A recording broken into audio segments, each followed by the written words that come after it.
ఒక్కడవే సర్వాధారము నిన్నే ఎరిగిన అన్నియు నెరుగుట. ಹೆಲೋ ಹಾಯ್ ನಮಸ್ಕಾರ ಎಲ್ಲರಿಗೂ, welcome back to my channel. ಎಲ್ಲರಿಗೂ ಶುಭೋದಯ ಅಂತ ವ್ಲಾಗ್ ಶುರು ಮಾಡ್ತಾ ಇದ್ದೀನಿ. ಇನ್ನು ಯಾರೆಲ್ಲ ನನ್ನ ಚಾನಲ್ ಹೊಸದಾಗಿ ನೋಡ್ತಿದ್ದೀರಾ ಪ್ಲೀಸ್ ಸಬ್ಸ್ಕ್ರೈಬ್ ಮಾಡ್ಕೊಂಡು ನೋಡಿ, ಹಾಗೆ ಲೈಕ್ ಮಾಡಿ. ನೀವು ಲೈಕ್ ಮಾಡೋಷ್ಟು ನನಗೆ ಹೆಚ್ಚೆಚ್ಚು ಪ್ರೋತ್ಸಾಹ ಸಿಗುತ್ತೆ ಇನ್ನು ಹಲವಾರು ವಿಡಿಯೋ ಮಾಡೋದಕ್ಕೆ. ಗೈಸ್, ಈಗ ನಾವು ಗಾಳಿ ಗೋಪುರ ಹತ್ರ ಇದ್ದೀವಿ. ಗಾಳಿ ಗೋಪುರ ಅಂದರೆ ಮಧ್ಯ ಭಾಗ. ಗಾಳಿ ಗೋಪುರ ಅಂದರೆ ಗಾಳಿಯಲ್ಲಿ ಹೆಚ್ಚಾಗಿ ಬೀಸುತ್ತೆ, ಹಾಗಾಗಿ ಅಲ್ಲಿ ಗಾಳಿ ಗೋಪುರ ಅಂತಾರೆ. ಒಂದೇ ಬೆಟ್ಟದಿಂದ ಹತ್ಕೊಂಡ್ ಬಂದಿರ್ತೀವಲ್ಲ, ತುಂಬಾ ಸುಸ್ತಾಗಿರ್ತೀವಿ. ಗಾಳಿ ಗೋಪುರ ಸಿಕ್ಕಿದ ತಕ್ಷಣ ಅಷ್ಟೇ ರಿಲ್ಯಾಕ್ಸ್ ಆಗುತ್ತೆ. ಯಾಕಂದ್ರೆ ಇಲ್ಲಿ ಬೀಸುವ ಗಾಳಿ ಭಕ್ತಿಯಿಂದ ತಂಪಾದ ಅನುಭವ. 2500 ಮೆಟ್ಲಾಗಿದೆ. ಈಗ ಸ್ವಲ್ಪ ಊಟ ತಿಂದ್ಮೇಲೆ ಸ್ವಲ್ಪ ತಾಕತ್ ಬರ್ತಾ ಇದೆ ಹತ್ತೋದಕ್ಕೆ. ನೈಟ್ ಜರ್ನಿ ಬಂದಿದ್ದು ಟ್ರೈನಲ್ಲಿ ಅಷ್ಟು ಸೆಟ್ ಆಗಿಲ್ಲ.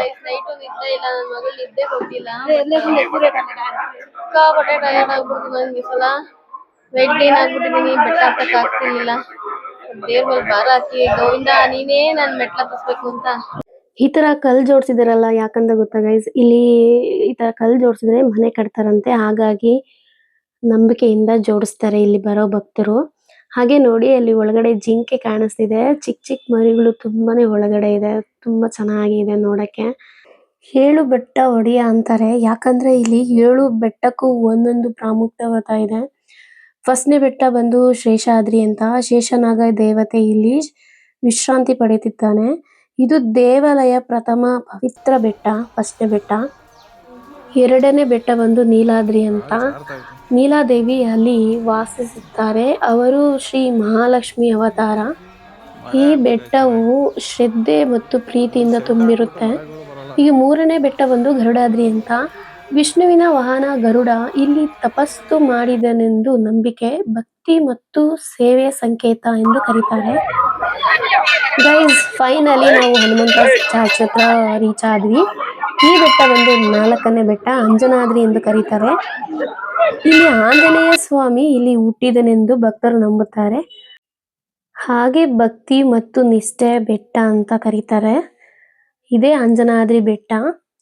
ಹನುಮಂತ ಅಲ್ಲಿ ಉದ್ಭವ ಮೂರ್ತಿ ಆಗೋಕ್ಕೂ ಇನ್ನೊಂದು ಸ್ಟೋರಿ ಇದೆ ಗೈಸ್. ಅಲ್ಲಿ ವೆಂಕಟೇಶ್ವರ ಸ್ವಾಮಿ ದರ್ಶನ ಮಾಡ್ಕೊಂಡು ಬರ್ಬೇಕಾದ್ರೆ ಅಲ್ಲಿರೋ ರಾಕ್ಷಸಗಳೆಲ್ಲ ಭಕ್ತರಿಗೆ ತುಂಬಾ ಕಾಟ ಕೊಡ್ತಾ ಇದ್ರಂತೆ, ಹಾಗಾಗಿ ಜನಸಂಖ್ಯೆನೇ ಕಮ್ಮಿ ಆಯ್ತಂತೆ. ಅವಾಗ ಆಂಜನೇಯ ಸ್ವಾಮಿ ಬಂದು ಅಲ್ಲಿ ಉದ್ಭವ ಮೂರ್ತಿ ಆಗ್ತಾರೆ, ಹಾಗಾಗಿನೇ ಇಲ್ಲಿ ಅಂಜನಾದ್ರಿ ಬೆಟ್ಟ ಅಂತ ಕರೀತಾರೆ. ಇಲ್ಲಿ ಅಬ್ಸರ್ವ್ ಮಾಡಿದ್ರೆ ನಮ್ ಕೋತಿಗೂ ಇಲ್ಲಿರೋ ಕೋತಿಗೂ ಡಿಫ್ರೆನ್ಸ್ ಏನಂದ್ರೆ ತುಂಬಾ ಉದ್ದವಾದ ಬಾಲ ಇರುತ್ತೆ. ಹಾಗೆ ನೋಡಿ ಗೈಸ್, ಬೆಂಕಿ ಕೋಳಿ, ಕಾಡ್ಕೋಳಿ ನೋಡಿದೆ. ಈ ಮುದ್ದಾದ ಜಿಂಕೆಗೆ ಒಂದು ಕತೆ ಇದೆ ಗೈಸ್.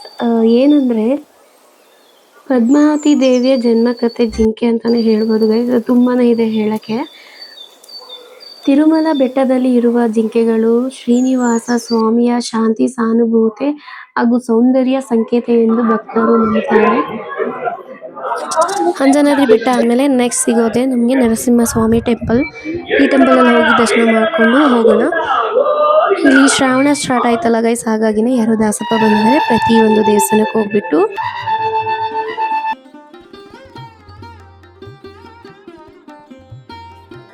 ಲಾಸ್ಟ್ ಟೈಮ್ ಒಂದು ಇನ್ಸಿಡೆಂಟ್ ಆಯ್ತು, ಚಿರತೆ ಎತ್ಕೊಂಡೋಯ್ತು ಒಂದು ಮಗು ಅಂತ.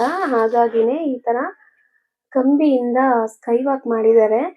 ಯಾಕಂದ್ರೆ ಇನ್ನೊಂದು ದಾರಿ ಇದೆ ಇಲ್ಲಿ, ಯಾಕಂದ್ರೆ ಬಸ್ ಬರ್ತಾ ಇರುತ್ತೆ, ಕಾರ್ ಎಲ್ಲ ಹೋಗ್ತಾ ಇರುತ್ತೆ. ಕ್ರಾಸ್ ಮಾಡಕ್ ತುಂಬಾ ಭಯ ಆಗ್ತಿತ್ತು ಈ ರೋಡಲ್ಲಿ, ಹಾಗಾಗಿನೇ ಈ ತರ ಗ್ರಿಲ್ ಎಲ್ಲ ಹಾಕಿ ಸ್ಕೈ ವಾಕ್ ಮಾಡಿದ್ದಾರೆ ಗೈಸ್. ನೋಡಿ, ಹೋಗ್ತಾ ಮುದ್ದಾದ ಹಳಿಲ್ ಸಿಗುತ್ತೆ ಇಲ್ಲಿ. ತುಂಬಾ ಕ್ಯೂಟ್ ಆಗಿತ್ತು, ನನ್ಗಂತೂ ಸಿಕ್ಕಾಪಟ್ಟೆ ಮುದ್ದಾಗಿತ್ತು ಇದು.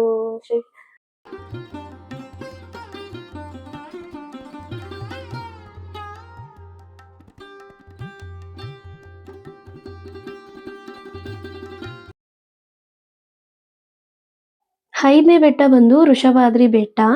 5ನೇ ಬೆಟ್ಟದಲ್ಲಿ ಋಷಭ ನಂದಿನು ತಪಸ್ಸು ಮಾಡಿದೆಂದು ಪುರಾಣಗಳಲ್ಲಿ ಹೇಳುತ್ತವೆ.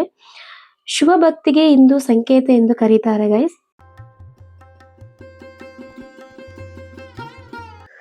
ಇವಾಗ ಯಾರು ಇಲ್ಲ ಗೈಸ್, ಯಾಕಂದ್ರೆ ಇಲ್ಲಿ ಆ ಕಡೆ ಬೆಟ್ಟ, ಈ ಕಡೆ ಗ್ರಿಲ್ ಇರೋದ್ರಿಂದ ತುಂಬಾ ಕೇರ್ಫುಲ್ ಆಗಿ ಹೋಗ್ಬೇಕು, ಯಾಕಂದ್ರೆ ಬಸ್ ಬರೋದ್ರಿಂದ ಸ್ವಲ್ಪ ಘಾಟ್ ಸೆಕ್ಷನ್ ಅಂತಾನೆ ಹೇಳ್ಬೋದು.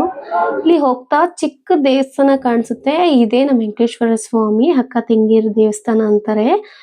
ಈ ದೇವಸ್ಥಾನ ಹತ್ರ ಬಂದಿದ ತಕ್ಷಣ ನಾವ್ ಇವ್ರ ಹತ್ರ ಕೇಳ್ಬೇಕಂತೆ, ನಾವು ಶ್ರೀನಿವಾಸ ದರ್ಶನಕ್ಕೆ ಹೋಗ್ತಾ ಇದೀವಿ, ಅಪ್ಪನೇ ಕೊಡು ತಾಯಿ ಅಂತ ಕೇಳ್ಕೊಂಡು ನಾವು ಮುಂದೆ ಹೋಗ್ಬೇಕು.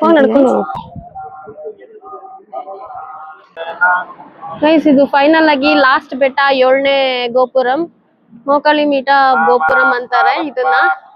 ಫೈನಲ್ ಆಗಿ ಈ ಗೋಪುರಂ ರೀಚ್ ಆದ್ವಿ. ಇಲ್ಲಿಂದ 2.5 ಕಿಲೋಮೀಟರ್ ಹೋದ್ರೆ ತಿರುಪತಿ ಸಿಗುತ್ತೆ. ಇಲ್ಲಿಂದ ಮುಂದೆ ಏನಂದ್ರೆ ಇಲ್ಲಿಂದ ವಿಶೇಷ ಏನಂದ್ರೆ ಇಲ್ಲಿ ಬಂದವರೆಲ್ಲ 101 ಮೆಟ್ಲು ಇಲ್ಲ 51 ಮೆಟ್ಲು ಮೊಣಕಾಲಲ್ಲಿ ಹತ್ತುತ್ತಾರೆ. ಅದ್ ಮುಂದೆ ನೀವೇ ನೋಡ್ತಾರೆ, ಇಲ್ಲಿ ಕಾಣಿಸ್ತಾ ಇರ್ಬೋದು.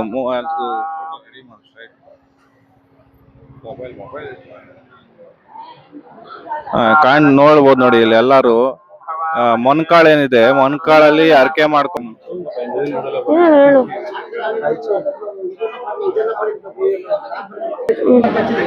ಇಲ್ಲಿ ನೋಡ್ಬೋದು ನೋಡಿ. ಇದು ಇಲ್ಲಿಂದ 51 ಮೆಟ್ಲು ಇಲ್ಲ 101 ಮೆಟ್ಲು ಅರ್ಕೆ ಮಾಡ್ಕೊಂಡು, ಅವರು ಅರ್ಕೆ ಈಡೇರಿದ್ರೆ ಅಡಕೆ ಈಡೇರಿಸಕ್ ಬರ್ತಾರೆ. ಇಲ್ಲ ಅರ್ಕೆ ಮಾಡ್ಕೊಳ್ಳೋರು 51 ಮೆಟ್ಲು ಇಲ್ಲ 101 ಮೆಟ್ಲು ತುದಿವರೆಗೂ ಅಲ್ಲಿಗೆ ಮೊಣಕಾಲಲ್ಲಿ ಅವ್ರ ಅರ್ಕೆ ತೀರಿಸ್ತಾರೆ, ಅರ್ಕೆ ಮಾಡ್ಕೋತಾರೆ.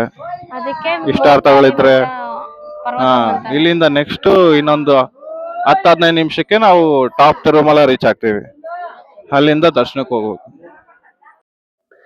6ನೇ ಬೆಟ್ಟ ಬಂದು ನಾರಾಯಣಾದ್ರಿ ಬೆಟ್ಟ ಅಂತ. ಇದು ವಿಷ್ಣುವಿನ ದಿವ್ಯ ಅವಸ್ಥಾನದ ಯೋಗ ಮತ್ತು ಅಧ್ಯಾತ್ಮದ ಸಂಕೇತ ಎಂದು ಕರೀತಾರೆ ಗೈಸ್. 3400 ಮೆಟ್ಲು ಹತ್ತಿದೀವಿ ಗೈಸ್, ಇನ್ನು 150 ಬಾಕಿ ಇದೆ. 150 ಹತ್ಬಿಟ್ರೆ ತಿರುಮಲ ದರ್ಶನಕ್ಕೆ ಹೋಗ್ಬೋದು.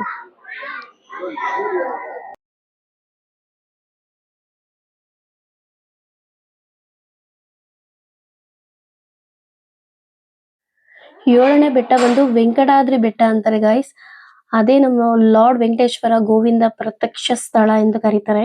ಇದು 7 ಬೆಟ್ಟಗಳಲ್ಲಿ ಅತ್ಯಂತ ಪವಿತ್ರವಾದ ಸ್ಥಳ ಗೈಸ್. ಫೈನಲ್ ಆಗಿ ನಾವು ರೀಚ್ ಆದ್ವಿ, 7 ಬೆಟ್ಟ ಕೊನೆ ಹಂತಕ್ಕೆ ಬಂದಿದ್ದೀವಿ. ಇಲ್ಲಿ ನಾವು ನಮ್ಮ ಪಾದಯಾತ್ರೆ ಸಂಪೂರ್ಣವಾಗಿದೆ ಎಂದು ಒಂದು ತೆಂಗಿನಕಾಯಿ ಒಂದು ಕರ್ಪೂರ ಹಚ್ಚಿ ನೆಕ್ಸ್ಟ್ ಗೋವಿಂದನ ದರ್ಶನಕ್ಕೆ ಹೋಗೋದೆ. 3550 ಈ ಮೆಟ್ಟಲಿಗೆ ಕೊನೆ ಆಯಿತು. ಸಪ್ತಗಿರಿ ಯಾತ್ರೆ ಸಂಪೂರ್ಣ ವಿಜಯೋತ್ಸವ ಆಗಿದೆ ಎಂದು ಓಂ ನಮೋ ಶ್ರೀನಿವಾಸಾಯ, ಓಂ ನಮೋ ವೆಂಕಟೇಶಾಯ, ಅಖಿಲಾಂಡ ಬ್ರಹ್ಮಾಂಡ ನಾಯಕ ಎಂದು ಮುಂದೆಗೆ ದರ್ಶನಕ್ಕೆ ಹೋಗೋಣ. ಐದವರು ಬೆಟ್ಟದ ಮೇಲೇನೆ ಇದ್ದಾಳೆ, ತುಂಬಾ ಮಿಸ್ ಆಗ್ಬಿಟ್ಟಿದ್ದಾಳೆ. ಅದಕ್ಕೆ ಡ್ಯಾಡಿ ಪ್ರಿನ್ಸಸ್ ಅನ್ನೋದು. ನೋಡಿ ತುಂಬಾ ಸುಸ್ತಾಯ್ತಾ ಅಂತ ಅವ್ರ ಡ್ಯಾಡಿನ ಮುದ್ದು ಮಾಡ್ತಿದ್ದಾಳೆ. ಗೈಸ್ ಇಲ್ಲಿಗೆ ಎಂಡ್ ಮಾಡ್ತಾ ಇದ್ದೀನಿ. ಈ ವಿಡಿಯೋ ಇಷ್ಟ ಆಗಿದಲ್ಲಿ ಒಂದು ಲೈಕ್ ಕೊಡೋದು ಮರಿಬೇಡಿ. ಹಾಗೆ ನಿಮ್ ಸಪೋರ್ಟ್ ಕೊನೆವರೆಗೂ ಇರುತ್ತೆ ಅಂತ ಭಾವಿಸ್ತಾ ಈ ಲಾಗ್ ಇಲ್ಲೇ ಎಂಡ್ ಮಾಡ್ತಾ ಇದ್ದೀನಿ. ನೆಕ್ಸ್ಟ್ ಲಾಗ್ ಅಲ್ಲಿ ಸಿಗ್ತೀನಿ. ಅಲ್ಲಿವರೆಗೂ ಟೇಕ್ ಕೇರ್ ಅಂತ ಹೇಳ್ತಾ ಬಾಯ್ ಬಾಯ್.